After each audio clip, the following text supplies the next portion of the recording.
Let's move on to the entertainment industry. And I suppose this ties in. CBS has made an offer to buy Starz from Lionsgate Entertainment.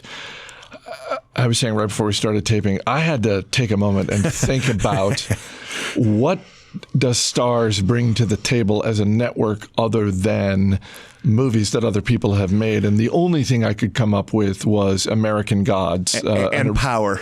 The original series.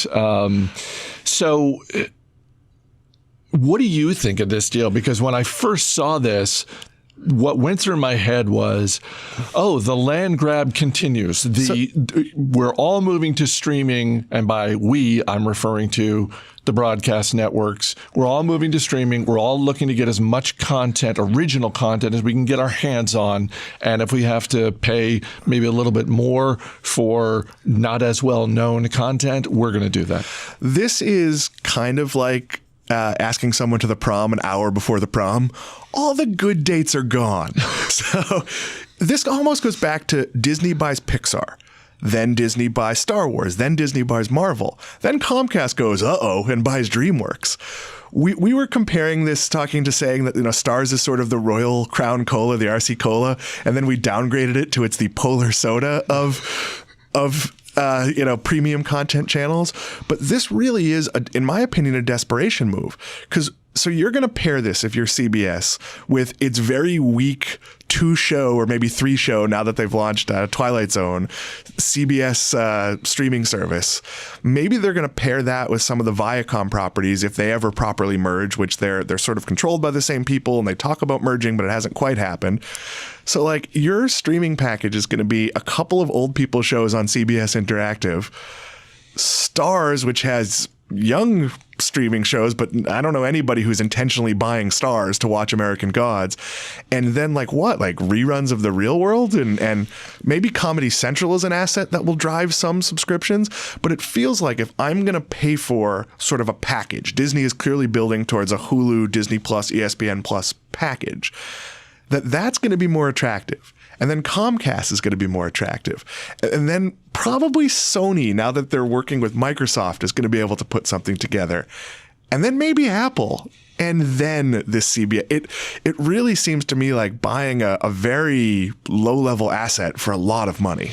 So I'm going to put, in your rank ordering, I'm going to put this above Apple just because we don't know what's coming with Apple yet. They had the event earlier this year with Oprah Winfrey and Steven Spielberg, and I get all that. At least with CBS, you have some known quantities. I think the best version of this scenario for CBS is if this goes through, then 3 years from now, they have enough data. I would argue actually even sooner, maybe a year and a half, 2 years from now, they have enough data from their streaming app to know what to invest in. Because the one thing you can say about the Starz original content, at least in terms of the dramas, is you're not seeing those types of dramas on CBS. It really is a different category of drama. It's edgier. I would argue in some ways it's more creative. It's the 1985 HBO model where there's going to be gratuitous nudity for absolutely no reason in every episode. I mean, it's possible, but just from a creative standpoint, it's less predictable. A show like American Gods is far less predictable than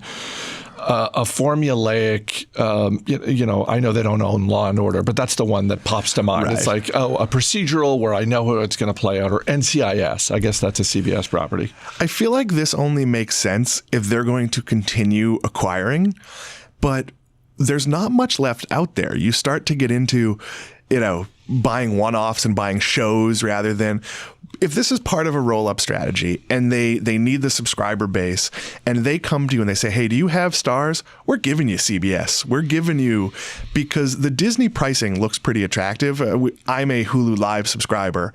If they throw me Disney Plus, which I'm going to get anyway, it's going to have Star Wars shows, and ESPN Plus, and it's only an extra $7.99 or $9.99, I'm probably going to do that.